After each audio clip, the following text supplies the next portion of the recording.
Uma das coisas que eu mais gostei na história de Digimon Survivor foi que os personagens morrem, e não dá pra necessariamente escolher quais vão morrer. Eu fui tomando certas decisões e a história foi tomando seu rumo.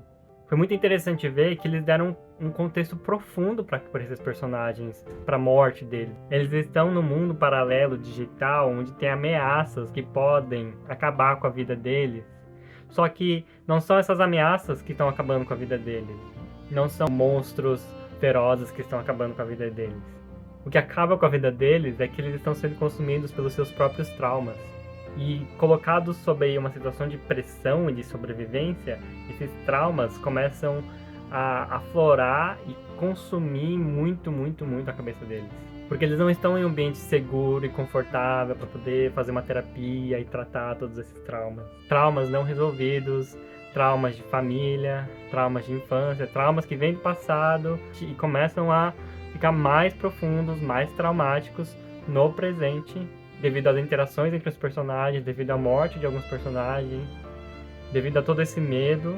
É muito, muito interessante como eles pegaram uma temática infantil de Digimon, de pet, parceiro, e colocaram essa história de até terror a certo ponto, porque tem uma das mortes que ela é bem aterrorizante, mas também essa parte bem psicológica, bem profunda dos personagens. É muito parecido com WandaVision. Eles pegam uma super-heroína e aprofundam a psique dela e colocam essa coisa de dela explorar o trauma que ela tem. Então aqui é a mesma coisa, os 8 escolhidos, eles vão mostrando o que eles estão carregando. Um outro ponto muito interessante de Digimon Survive é que são pré-adolescentes, então não são criancinhas, mas também não são adolescentes formados, não são adolescentes do ensino médio, são adolescentes chegando ao ensino médio. Dá pra ver que nessa idade eles já manifestam esses traumas, né? As crianças têm traumas, os pré-adolescentes têm traumas, e eles podem sim ser consumidos por esses traumas, por essas ansiedades, por esses sentimentos não resolvidos, por não ter um suporte, por não ter com quem falar, por não ter um ambiente que eles possam se sentir seguros e poder trabalhar esses traumas. Você pode encontrar todos os vídeos dessa série em sequência aqui nessa plataforma ou ir até o vídeo completo no YouTube, no meu canal Rafael Hirashiki. O personagem principal, Takuma, ele não vai sendo explorado muito, ele é o personagem fazer certas escolhas que vão levar à morte de certos personagens. E é muito interessante que dependendo das minhas escolhas, o meu Digimon parceiro vai ter evoluções diferentes. Esse poder dentro da história, mas também não tenho essa psique profunda, eu não vou sofrer um trauma, eu não vou ser consumido por um trauma. Eu sou aquela pessoa, aquele personagem ali que tá pra dar suporte, pra guiar a história, pra guiar os personagens, pra tá ali como o amigão, né? E é isso, é bem simples.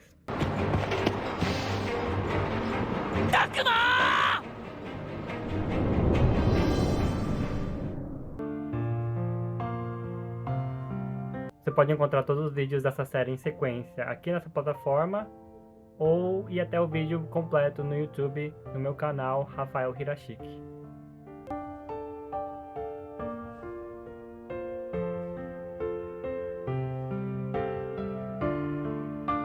O melhor amigo do Takuma, o Minoru, tem um ponto da história porque o Minoru ele assume uma postura muito sombria, que parece que vai levar à morte dele. Tem uma briga muito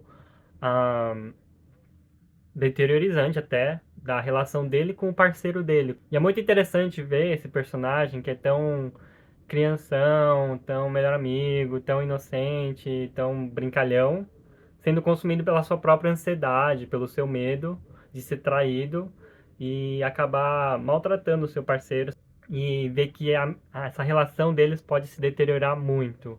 Mas chega um ponto em que eles voltam a fazer as pazes, mas tem muita personalidade ali nos dois. É muito interessante ver que o Falcon, ele não responde só como um pet, um cachorro. O Falcon, ele reclama e fala: Você me rejeitou, você tá desconfiando de mim, você não acredita em mim, você me maltratou, você não merece a minha presença. E aí depois aparece um pouco da história falando que ele estava com medo realmente também de virar uma forma demoníaca e acabar destruindo ali as crianças. E o próprio Falcon, o próprio Digimon também tem uma consciência, também tem seus próprios desejos, seus próprios anseios, não só as crianças. Você pode encontrar todos os vídeos dessa série em sequência aqui nessa plataforma ou ir até o vídeo completo no YouTube, no meu canal Rafael Hirashiki.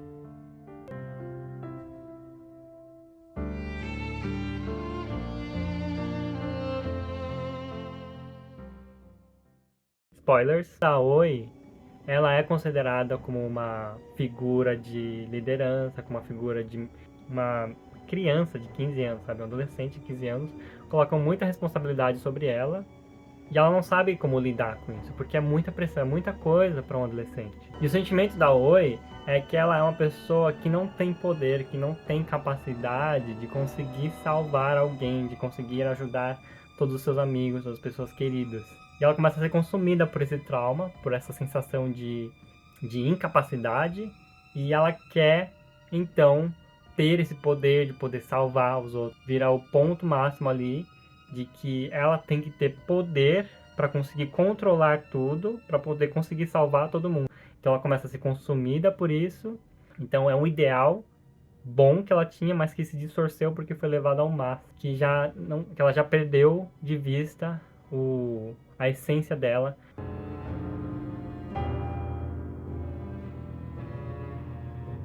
Você pode encontrar todos os vídeos dessa série em sequência aqui nessa plataforma ou ir até o vídeo completo no YouTube, no meu canal Rafael Hirashiki.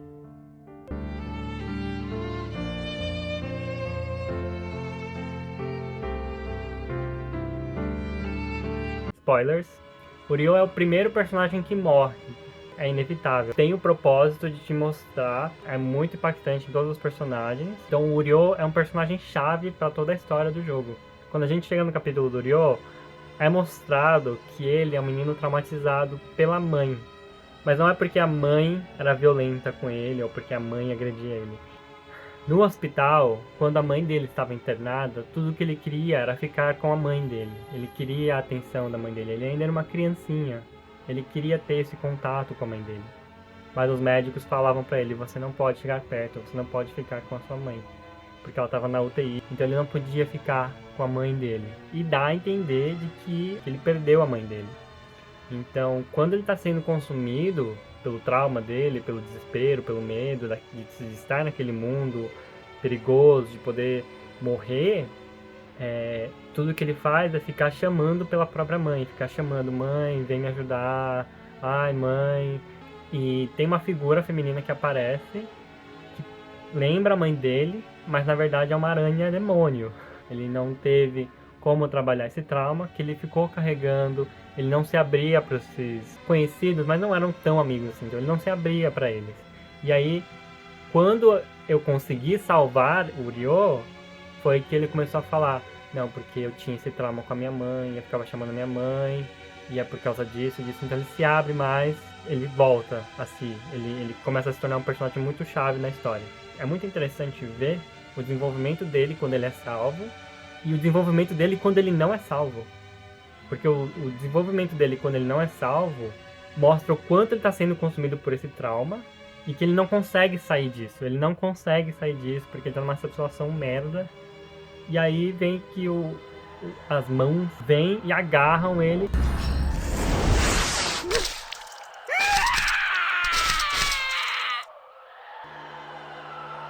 Você pode encontrar todos os vídeos dessa série em sequência aqui nessa plataforma ou ir até o vídeo completo no YouTube, no meu canal Rafael Hirashiki.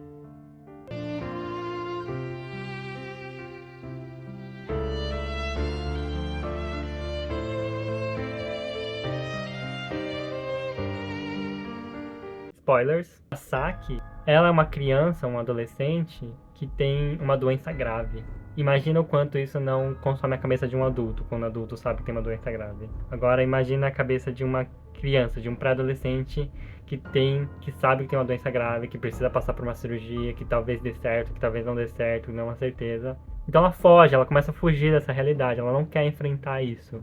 E é incompreensível, porque é algo desconhecido, ela tem que passar por um procedimento cirúrgico, por um procedimento médico pesado, e ela não sabe como é que vai ser, né? Ela quer salvar todo mundo à sua volta, mas ela não está cuidando de si mesma o suficiente. Como ela se descuida, ela dá mais foco para salvar os outros, ela acaba sendo pega por uma das criaturas e levada.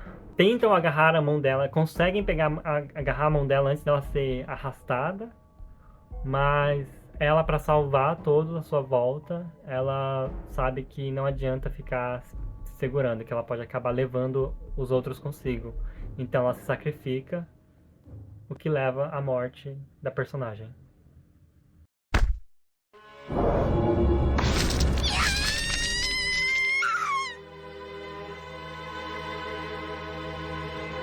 Saki! Saki! Você pode encontrar todos os vídeos dessa série em sequência aqui nessa plataforma ou ir até o vídeo completo no YouTube, no meu canal Rafael Hirashiki.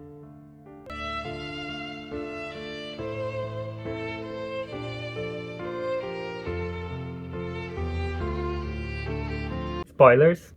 O Shuji também tem uma história muito triste por trás. Ele tem um trauma muito profundo e a aparência dele é bem típica de um japonês comum. Então ele reflete bastante, provavelmente, o que muitos aqui na sociedade japonesa sofrem, né? Que é a desaprovação dos pais. Principalmente do pai, da figura paterna, da figura patriarcal. É mostrado o quanto ele é consumido pela rejeição do pai, pelo pai nunca dar palavras de afeto ou palavras de aprovação. Então o Shuji ele sofre muito disso, de rejeição, de se sentir um merda, de se sentir um bosta, porque o pai dele nunca deu essa aprovação para ele. E apesar do irmão mais velho tentar ajudar de alguma maneira, ele cultivou esse ódio pelo irmão mais velho, porque o irmão mais velho era aceito pelo pai, era elogiado pelo pai, enquanto ele não.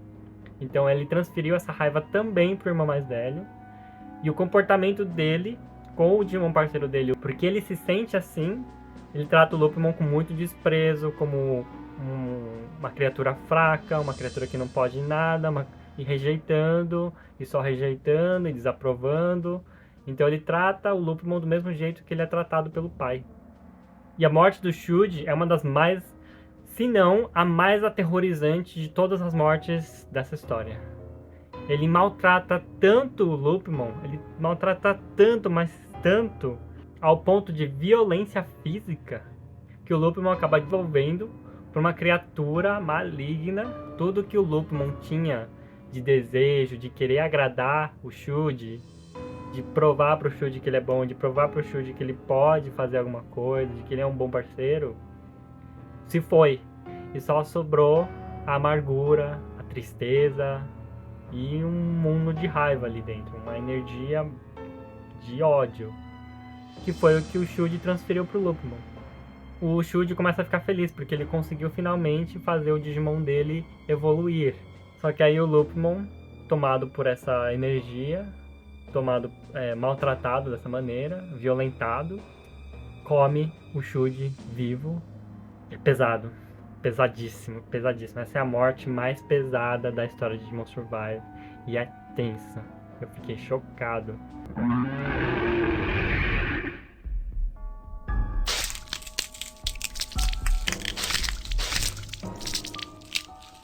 Você pode encontrar todos os vídeos dessa série em sequência aqui nessa plataforma ou ir até o vídeo completo no YouTube, no meu canal Rafael Hirashiki.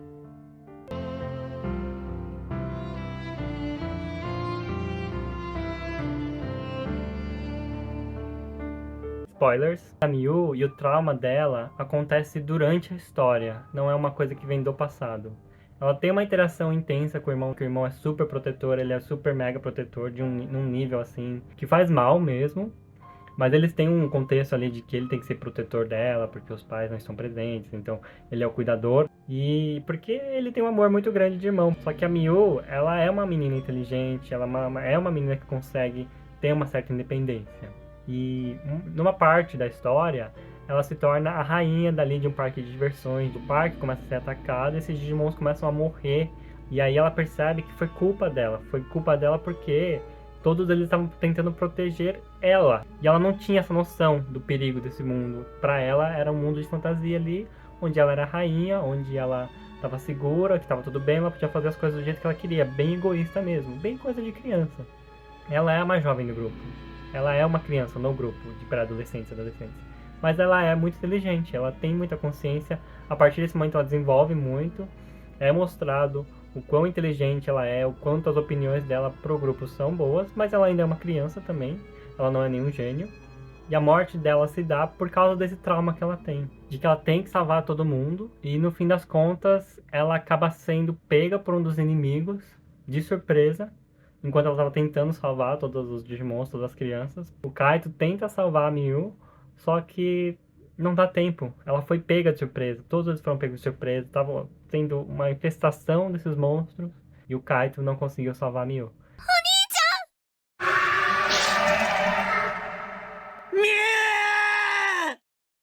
Você pode encontrar todos os vídeos dessa série em sequência aqui nessa plataforma ou ir até o vídeo completo no YouTube, no meu canal Rafael Hirashiki.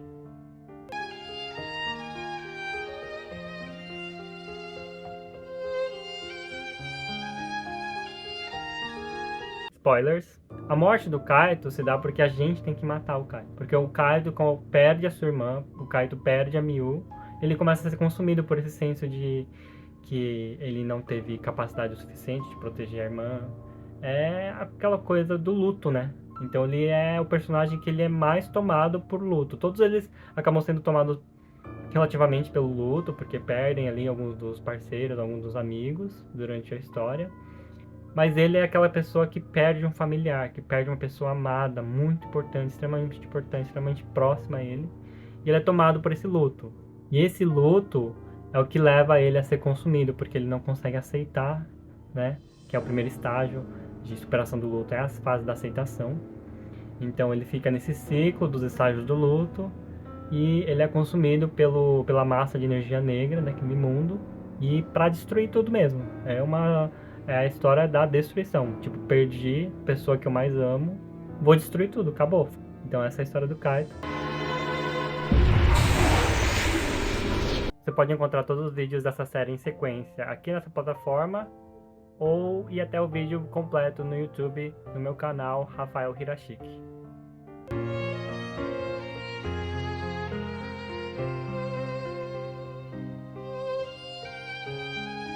Spoilers. O professor ele representa esse personagem de um adulto que não resolveu seus traumas. O Haru, ele é o irmão da Miyuki. E o Haru, ele voltou pro mundo real.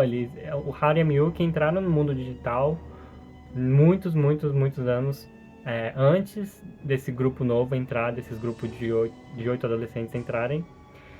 E só que o Haru voltou pro mundo real. Ele voltou sozinho, a Miyuki foi a única que ficou naquele mundo. E o Haru envelheceu e virou o professor. Só que o Haru perdeu essas memórias. Em que ele volta com essas 8 crianças pro mundo digital e reencontra a irmã dele, que ainda é uma criança, porque o tempo flui diferente, de que teve as suas memórias alteradas para encaixar ali, né, para ele poder conseguir seguir com a vida dele, o que acontece muito entre nós. A nossa memória ela não é fixa, ela só é um caminho que é criado no nosso cérebro para a gente poder lembrar de certas coisas, mas a gente não lembra de forma exata. E quando se trata de um trauma que a gente precisa reprimir, é muito comum que essas memórias sejam alteradas para que a gente se sinta confortável o suficiente para poder seguir com a vida, mas esses traumas eles voltam. Esses gatilhos eles voltam, eles podem ser ativados se eles não forem trabalhados. É o que acontece com o professor volta para o mundo digital, ele começa a ser gatilhado, ele começa a lembrar das coisas por causa das memórias dos lugares, as memórias físicas, né, de estar naquele lugar, de ver aquela foto, de ver a irmã, de ver todo esse contexto.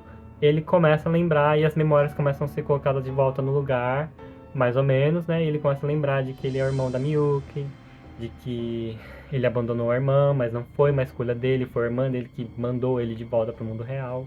Então é um personagem também muito interessante, o personagem do professor. É um personagem adulto, é sempre a criança, sempre o adolescente, mas tem o professor ali como um dos personagens principais, se sentiu culpado por ter abandonado a irmã, por ter abandonado seu parceiro. Quem tem o trauma ali também é o Digimon dele. O Digimon dele ficou pra trás, sozinho. Então ele se sentiu abandonado, porque o Haru voltou sozinho. Mas, de novo, foi a Miyuki que mandou o Haru de volta pro mundo real. É inevitável você não sentir que você foi deixado para trás, né? De propósito ou não.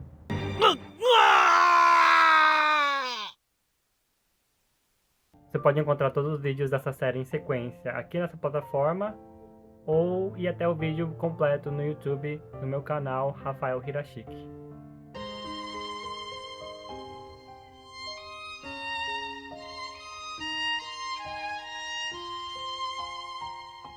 Spoilers. E a história da Miyuki é que ela é a personagem que... Depois que terminei de gravar, eu percebi que a Miyuki, ela representa um personagem com depressão. E depressão é algo que atinge muito mais proporcionalmente as mulheres. E ela, como uma criança do sexo feminino, como uma menina, ela representa isso, né? Que crianças também podem ser afligidas por depressão, por esse estado depressivo. Pode vir de muitos fatores, né? No caso dela não tem uma explicação exata, não é mostrado por que ela teria essa depressão e como a parte dela da alma foi roubada, ela entrou nesse estado de apatia.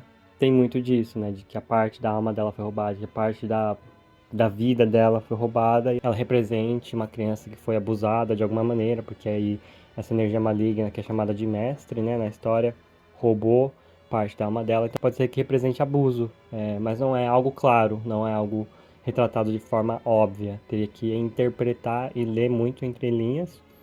Então a Miyuki é uma personagem, é uma criança que passa por abuso, é uma criança que tem depressão como consequência disso.